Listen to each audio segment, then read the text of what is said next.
धर्म संघ के बारे में सुन लीजिए। मुझे तब संकोच होता है बोलने में, मैं भी तो धर्म सम्राट का ही शिष्य हूं और सच झूठ बोलना मैं जानता ही नहीं।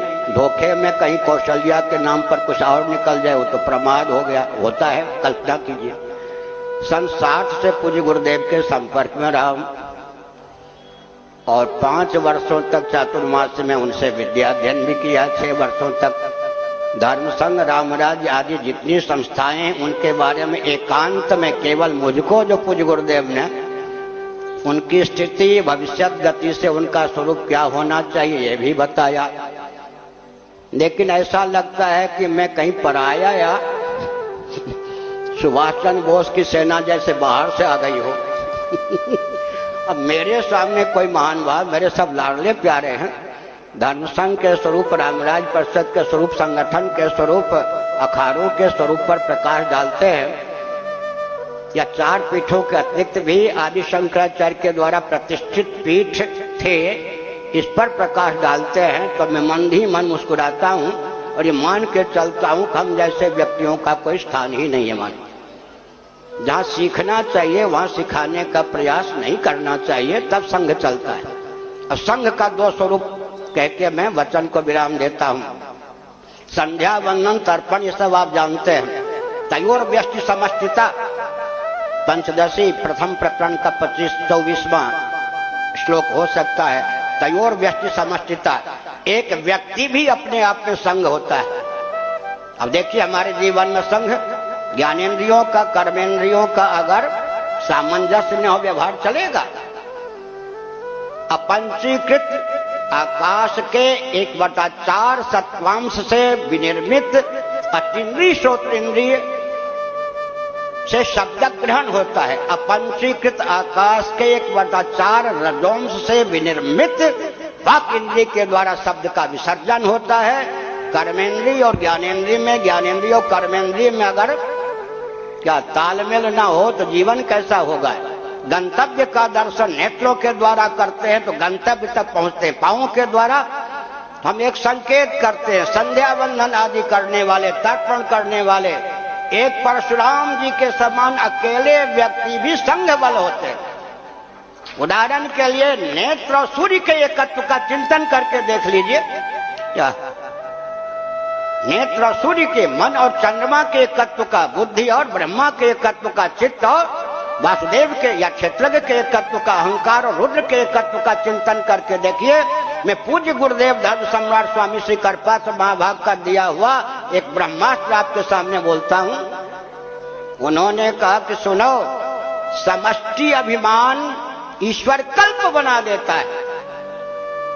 करोड़ों एटम बम की शक्ति को मात करने की क्षमता अगर समष्टि तादात्म्यपत्ति से संपन्न हमारा जीवन हो तो मांडुक्य उपनिषद की ओर में संकेत करता हूं। विश्व और विराट का एकत्व, तेजस और हिरण्यगर्भ का एकत्व, प्राज्ञ और अंतर्यामी सर्वेश्वर का एकत्व, तुरी और ब्रह्म का एकत्व, अगर यह निष्ठा हो गई तो एक व्यक्ति भी चलता फिरता आत्मबम होगा या नहीं। और ऐसे कई 10 व्यक्ति भी मिल गए तो सारा विश्व हमारा होगा। हमने एक संकेत किया, यूं तो श्रीमन नारायण की परंपरा में, आगे चलकर भगवत पाद आदि शंकराचार्य की परंपरा में, नहीं तो ब्रह्मानंद महाराज की परंपरा में हम लोग हैं या नहीं।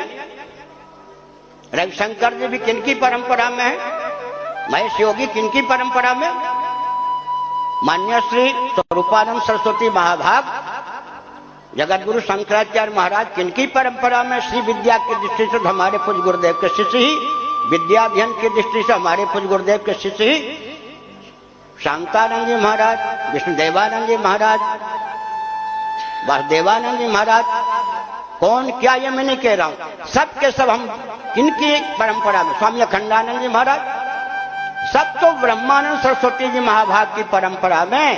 केवल पूज्य पद श्रीमद जगत गुरु ज्योतिष पीठाधीश्वर ब्रह्मलीन ब्रह्मानंद सरस्वती महाभाग की परंपरा में जितने व्यक्ति जीवित स्वस्थ सिद्ध हैं, उन्हीं में संगठन हो जाए तो 7 दिनों में पूरा विश्व हमारे आगे अंगत हो जाए। आज आप देखिए, चार जगत गुरु शंकराचार्य की गद्दी की दृष्टि से हम इधर उधर की बात नहीं करते। आखिर मान्य श्री स्वरूपानंद सरस्वती जी महाभाग पूज्यपाद में कह रहा हूं, किसी की निंदा नहीं करता मैं, और मैं भी तो तीन पीठों पर तो श्री ब्रह्मानंद महाराज का अनुग्रह पात्र ही हम बैठे हैं। इधर से लें उधर से लें, फिर क्या बात है कि पोप हम पर शासन कर रहे हैं, हम भारत पर भी शासन नहीं कर सकते।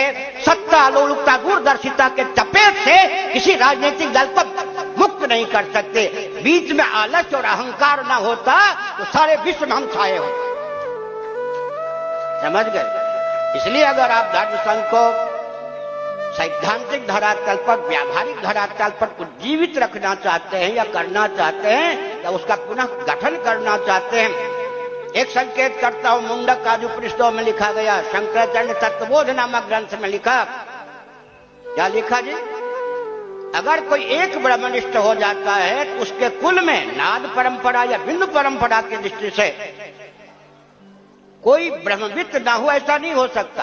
परंपरा चलती है। तो पूज्य गुरुदेव का संकल्प तो सच्चिदानंद स्वरूप सर्वेश्वर का संकल्प था, वो तिरोहित दिखाई पड़ सकता, विलुप्त तो हो ही नहीं सकता। उनका सिद्ध संकल्प तो भारत को अखंड करेगा, सकल सनातन मानवेंद्रों की रक्षा करेगा। अंत में वैचारिक धरातल पर हमारे पास एक सबसे बड़ा अस्त्र भी बचा हुआ है। इस रॉकेट, कंप्यूटर, एटम, मोबाइल युग में भी न केवल दार्शनिक अपितु वैज्ञानिक और व्यावहारिक धरातल पर भी भोजन, वस्त्र, आवास, शिक्षा, स्वास्थ्य, यातायात, उत्सव, त्योहार, रक्षा, सेवा, न्याय, विवाह आदि सनातन धर्मियों के जितने प्रकल्प हैं उनके सामने विश्व घुटना टेकने के लिए तैयार है। पूज्य गुरुदेव ने हमको पढ़ाते समय आत्म बम पकड़ाया, वैचारिक बम पकड़ाया।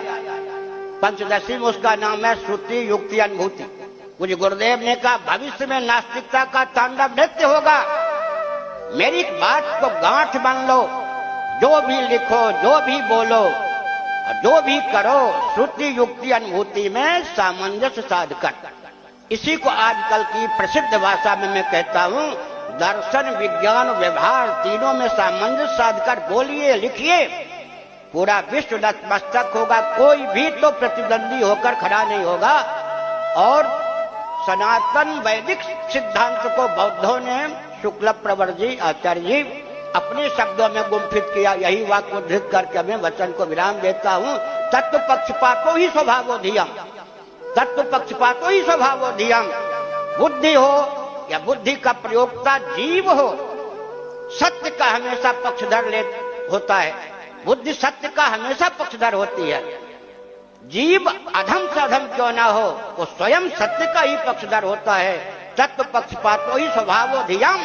कोई कम्युनिस्ट है, कोई क्रिश्चियन है, कोई मुस्लिम है, कोई पारसी है, तरह तरह के लोग हैं। लेकिन अगर इस रॉकेट, कंप्यूटर, एटम, मोबाइल युग में भी दार्शनिक, वैज्ञानिक और व्यावहारिक धरातल पर सामंजस्य साधकर लोभ, भय, कोरी भावुकता और अविवेक के वशीभूत न होकर बोला जाए, पूरा विश्व हमारा अनुगमन करने के लिए तैयार है। हमारे पूर्वजों ने, विशेषकर ब्राह्मणों ने, विश्व को अर्थशास्त्र दिया, काम शास्त्र दिया, धर्म शास्त्र दिया, मोक्ष शास्त्र दिया, चिकित्सा शास्त्र दिया, गणित विज्ञान दिया, वास्तु विज्ञान दिया।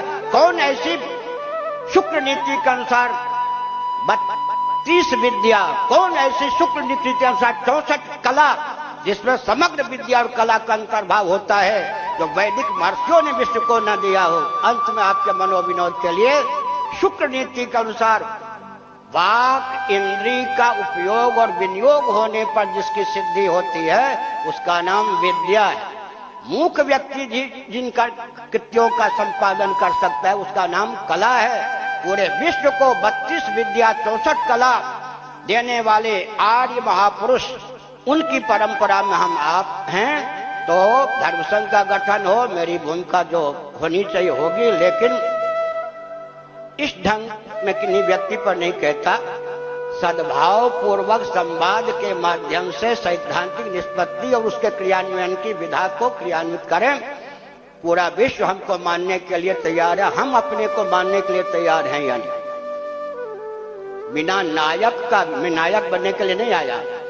जो ईश्वर के घर से नायक बन के आता है उसको आप विनायक बना सकते हैं। विधायक बनाने की जरूरत नहीं है, वो तो अपने आप। मैं एक संकेत करता हूं, जिस वर्ग के पास, जिस कौम के पास कोई नेता नहीं, पथ प्रदर्शक नहीं, सबके सब अपने को नेता, बुद्धिमान, सर्वज्ञ ही मानते हो, या तो संघ के नाम पर असंगठन है, असंग है। संघ की परिभाषा को चरितार्थ कीजिए, अपना अहंकार को दबाना पड़ता है और धीरे धीरे अहंकार के शोधन का मार्ग अपनाना पड़ता है। संघ हंसी खेल की चीज नहीं है। मैं भी 8 वर्षों से संस्थाओं में, आज तक आरएसएस की शाखा में या उनके मन पर नहीं गया, ब्रह्म कुमारी आदि के मन पर नहीं, वो लोग सब आते हैं, लेकिन मैं भी 8 वर्षों की आयु से संस्थाओं में काम करता हूं। मेरा अनुभव है कि संगठन के लिए अहंकार और आलस्य का शोधन करना पड़ता है। मोक्ष मार्ग के लिए भी अहंकार और आलस्य परिपंथी हैं। इन दोनों से बचते हुए परस्पर सद्भाव पूर्वक बोधयंत परस्परम कथयंत माम नित्यम भावयंत परस्परम की दृष्टि से क्या परस्पर सद्भाव पूर्वक संवाद के माध्यम से सैद्धांतिक निष्पत्ति लेकर उसके क्रियान्वयन का प्रकल्प चलावें। पूरा विश्व आपका है, हमारा है। हो गई सो हो गई, बीती ताही विसार दे, आगे की सुध ले। मेरी लाचारी है, आप आलोचना करना चाहें तो कर सकते हैं। शिविर को छोड़कर कई महानुभावों को समय भी दिया गया होता है। पहले ही मैंने इन महानुभावों से कहा था, कल्पाचित मान लीजिए 10 बजे से संगोष्ठी होती तो 1 बजे तक मैं बैठ जाता, तो मैं झूठा न सिद्ध हूं, मेरे सचिव महोदय झूठा न सिद्ध हो गए। समय का वैसे ही अतिरेक हो गया है। मैं अहंकार के कारण नहीं, परिस्थिति के कारण यहाँ से जाने के लिए उत्सुक हूँ। बुरा मत मानिएगा, यहाँ का कार्यक्रम चलता रहे, मेरे जाने का कुप्रभाव कार्यक्रम पर न बने। आप हमारे लाडले प्यारे हैं, अगर आप अपने को हमसे श्रेष्ठ मानते हैं तो भगवत तत्व मानकर आपको श्रेष्ठ भी मान सकते हैं। यदि आपके हृदय में संस्था को चलाने की विधा है, 2 व्यक्ति का संग ही, 2 व्यक्ति का संग ही पूरे क्रांति, स्वस्थ क्रांति के लिए पर्याप्त है। एक और देवर्षि नारद, एक और प्रहलाद। हिरण्यकश्यपु के शासन तंत्र को छिन्न करने के लिए 2 का संग ही पर्याप्त। एक और भृगु जी, एक और पृथु जी, एक और वशिष्ठ जी, दूसरी ओर राम जी, एक और व्यास जी, दूसरी ओर कृष्ण जी या युधिष्ठिर जी, एक और शंकराचार्य जी, दूसरी ओर सुधन्वा जी, एक और नवरत्न, दूसरी ओर विक्रमादित्य जी, एक और चाणक्य और एक और चंद्रगुप्त जी, एक और समर्थ रामदास जी और दूसरी ओर शिवाजी। जितना मैंने नाम लिया, शासन तंत्र के शोधन में ये सब सफल हुए, लेकिन राजतंत्र में आजकल लोकतंत्र है। इस लोकतांत्रिक युग में 2 व्यक्ति भी अगर व्यास गद्दी की ओर से एक और राजगद्दी की ओर से एक ब्राह्मण, एक क्षत्रिय, एक क्षत्रिय कल्प, 2 संगठित हो जाएं तो पूरा विश्व हमारा है, कौन रोक सकता है। 2 के संगठन में अवरोध ना हो, इसका ध्यान रखिए। हर हर महादेव।